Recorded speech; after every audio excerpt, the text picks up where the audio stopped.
स्वागत है आपका भारतीय ब्रॉडकास्टिंग ग्रुप में। मैं आपके साथ हिमांशु बरमूला। एक सवाल जिसका जवाब तलाशना असंभव नहीं तो मुश्किल जरूर है। दरअसल उत्तराखंड के हर एक नागरिक के मन में है कि आखिर त्रिवेंद्र सिंह रावत को मुख्यमंत्री पद से इस्तीफा क्यों देना पड़ा, जबकि विधानसभा चुनाव में अभी 1 साल का समय बाकी है। देना पड़ा इसलिए कहा जा सकता है कि इस्तीफे के बाद जब त्रिवेंद्र सिंह रावत पत्रकारों का जवाब दे रहे थे तो उनकी मायूसी उनके चेहरे पर साफ झलक रही थी। यही वजह है कि एक सवाल के जवाब में उन्होंने दिल्ली का जिक्र कर दिया और इसका बहुत अच्छा जवाब आपको दिल्ली जाना पड़ेगा उसके लिए। हुआ यूं कि जब पत्रकारों ने पूछा कि आपको इस्तीफा क्यों देना पड़ा, फिर उनका जवाब ऐसे निकला, इसके लिए आपको दिल्ली जाना होगा। क्या उत्तराखंड में 2017 के विधानसभा चुनाव में प्रचंड बहुमत में आने वाली बीजेपी की बागडोर दिल्ली के हाथ में है? मतलब साफ है कि उत्तराखंड सरकार का मुखिया कौन होगा, इसका फैसला दिल्ली में बैठे लोग करते हैं, चाहे सरकार जिस पार्टी की भी हो। इसका मतलब तो ये भी हुआ कि उत्तराखंड की जनता सिर्फ विधायकों को चुन तो सकती है, लेकिन सरकार के मुखिया के चयन को मूक दर्शक बनी देखने को मजबूर रहती है। यानी राज्य की जनता मजबूर है या मजबूर बना दी गई है। आज तक उत्तराखंड में जितनी सरकारें रही, सभी ने अपने दिल्ली में बैठे आकाओं के मातेहत ही काम किया है, जिस वजह से उसका अस्तित्व विश्वास के धरातल पर हिचकोले खाता रहता है। दिल्ली में बैठे तमाम राजनेताओं ने उत्तराखंड को मुख्यमंत्री प्रशिक्षण केंद्र यानी कि मुख्यमंत्रियों की प्रयोगशाला बना के रख दिया है। अब आप हिसाब खुद ही लगा लीजिए। वर्ष 2000 में अलग राज्य के रूप में अस्तित्व में आए उत्तराखंड राज्य को 20 साल पूरे हो चुके हैं। उत्तर प्रदेश से अलग होकर बने उत्तराखंड में बीजेपी की सरकार बनी और 2 साल में 2 मुख्यमंत्री बने। इसका मतलब उत्तराखंड का सियासी मिजाज पहले ही अस्थिर कर दिया गया।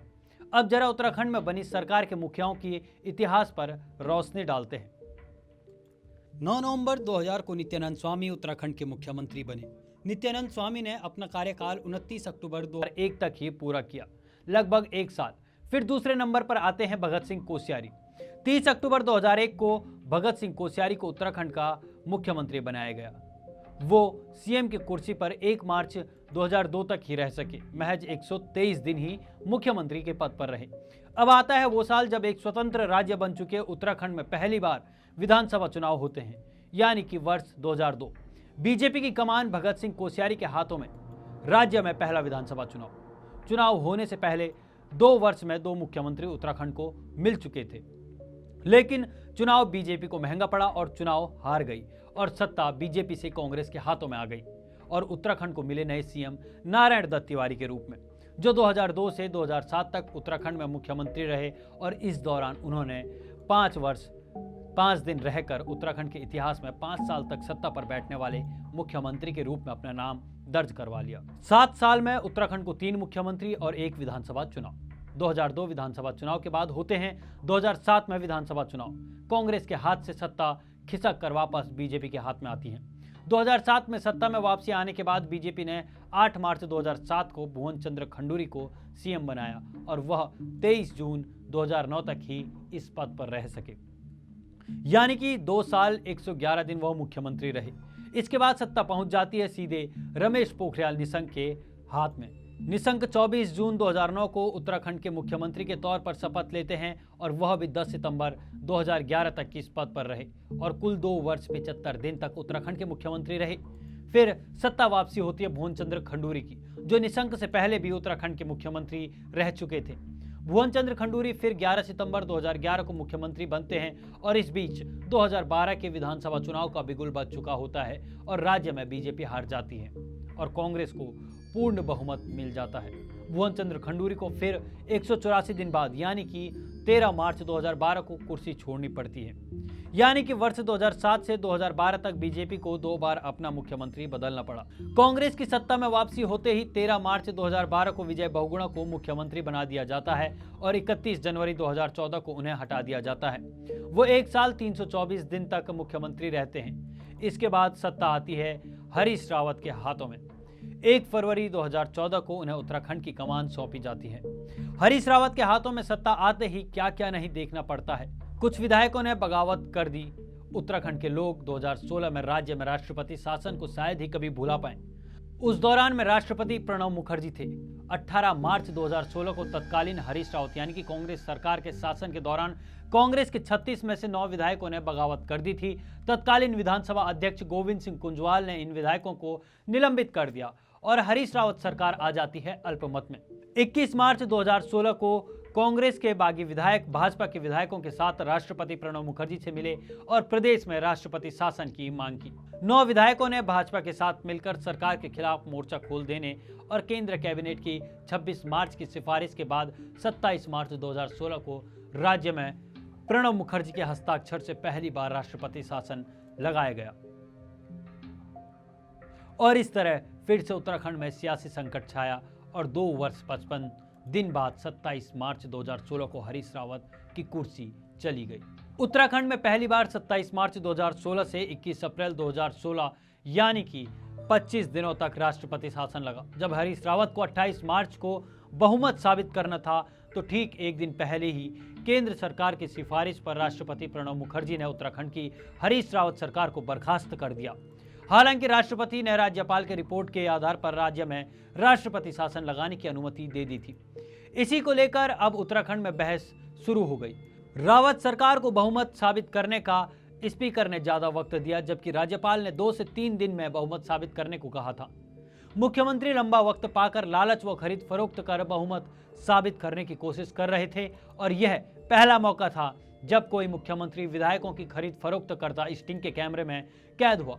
हरीश रावत फिर से मुख्यमंत्री बनते हैं, लेकिन एक दिन के 21 अप्रैल 2016 से 22 अप्रैल 2016 तक और फिर 22 अप्रैल को ही राष्ट्रपति शासन लगा दिया जाता है और 11 अप्रैल 2016 यानी कि 19 दिनों तक रहता है।